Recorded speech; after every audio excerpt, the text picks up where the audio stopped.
Bom, durante o anúncio dessas tarifas recíprocas, Donald Trump citou a indústria do etanol e mencionou o mercado brasileiro como um exemplo de país que cobra taxas elevadas dos Estados Unidos.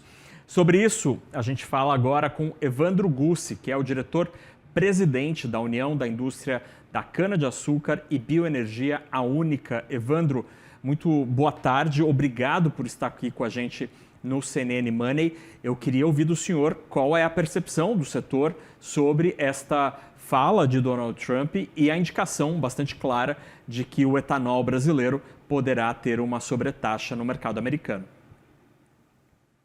Naka, sempre muito bom estar aqui na CNN. Basicamente é o seguinte, né? Estão comparando coisas que são absolutamente diferentes. Os americanos, eles importam o etanol brasileiro porque o nosso etanol é o etanol mais limpo, o etanol mais sustentável do que o etanol produzido nos Estados Unidos. Enquanto lá eles têm mais de 60 gramas de gás carbônico, de CO2 por unidade de energia, o nosso etanol está em torno de 20, é um terço do etanol americano. Então, a aquisição de etanol, a compra de etanol pelos estados, especialmente a Califórnia, que tem um compromisso grande com sustentabilidade e carbonização, é por conta da qualidade ambiental do nosso etanol, que os americanos não possuem. Então, na verdade, se quisesse falar de reciprocidade, o Brasil, de fato, leva um produto que contribui com o combate às mudanças climáticas de uma maneira muito mais eficiente do que o etanol produzido lá. Então, a gente lamenta essa medida, ela é preocupante, ela indica, de alguma maneira, uma rota contra o combate às mudanças climáticas, e isso realmente, nesse momento, é uma das maiores preocupações que nós temos como humanidade. Presidente, vamos falar do tamanho do mercado americano para o etanol brasileiro. Olhando os dados do Ministério do Desenvolvimento, o código 2207, que é o ali do NCM, né, o que tem álcool etílico não desnaturado, com teor alcoólico, volume igual ao superior a 70. São 181 milhões de dólares no ano passado. Qual é o tamanho deste mercado comprador do nosso etanol e quão importante ele é para a indústria? O Brasil tem, historicamente, exportado algo como 1 milhão de metros cúbicos, 1 bilhão de litros para os Estados Unidos, e uma produção de 36 bilhões de litros que a gente registrou no último ano. Então, assim, a grande questão é que o americano que usa o nosso etanol para evitar emissões de CO2, porque, como eu te disse, é um etanol mais limpo, um etanol extremamente mais sustentável, comparado com o americano, vai ter que pagar mais para fazer essa descarbonização. E a gente, inclusive, pode contar com a possibilidade de estados como a Califórnia continuarem comprando o etanol brasileiro, porque, de novo, não é uma questão de preço, é uma questão de atributo, é uma questão de sustentabilidade. Então, mais do que os efeitos mercadológicos, é sempre ruim você ter um produto que tem qualidades, que tem o que a gente chama de externalidades positivas, ser sobretaxado. Justamente porque ele considera que o etanol americano é idêntico ao etanol brasileiro, coisa que é muito diferente. Tá? Mas a gente espera que, inclusive, uma parte desses mercados, que é o mercado que premia a sustentabilidade dos nossos produtos, porque o Brasil produz com uma cadeia de valor muito diferente dos Estados Unidos. Então, para geração de eletricidade, para geração de calor, de vapor da nossa indústria, a gente só usa biomassa. E lá eles usam gás natural, tem lugar que usa inclusive carvão mineral para fazer o etanol. E são diferentes, portanto. Então, essa é a nossa maior preocupação, Naka.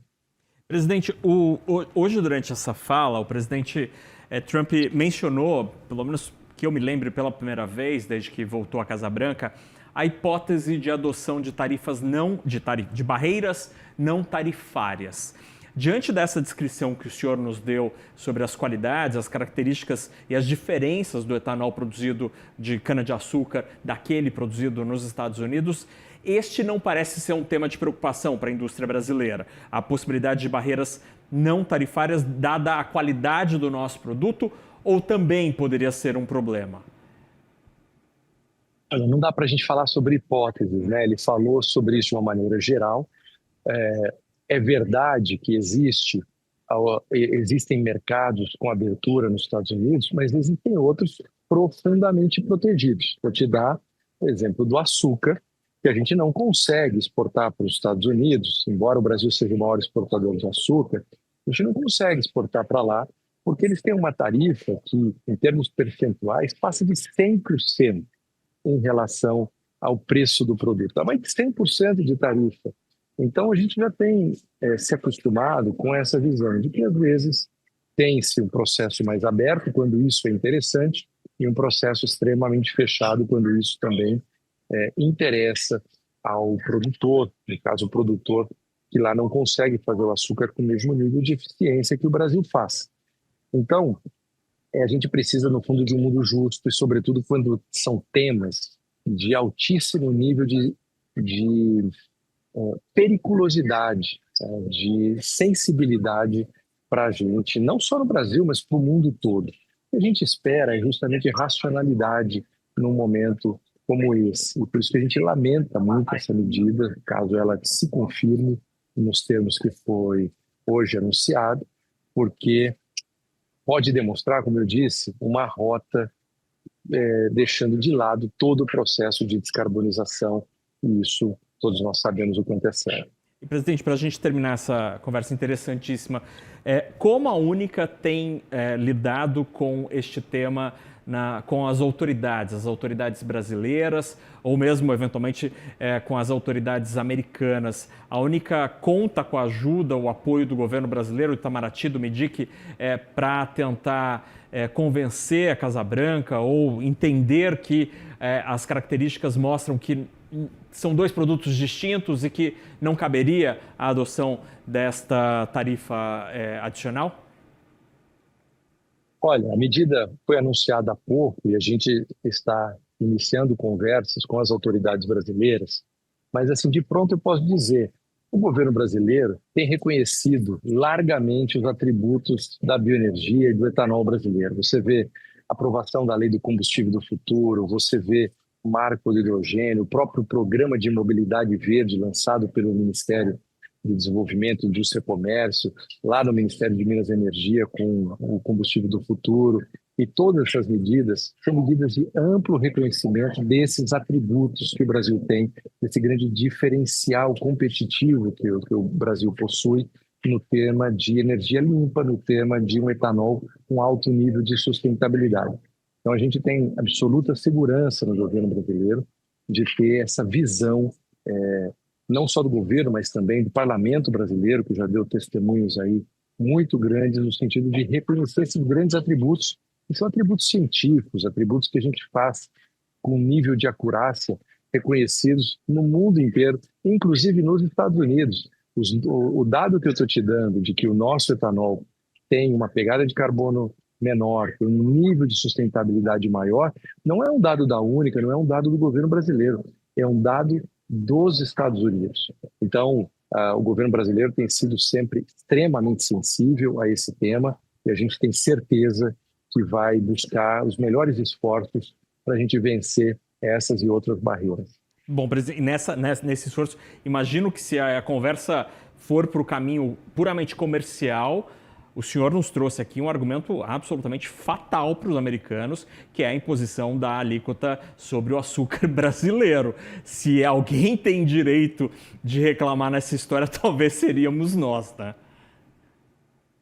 Todas as vezes que o tema livre mercado veio nesse tema do etanol, Nácia, a minha resposta sempre foi: vamos escrever livre mercado em caixa alta, em letra maiúscula, ou seja, de verdade, porque o Brasil, no caso do etanol, no caso do açúcar, pratica um baita de um livre mercado.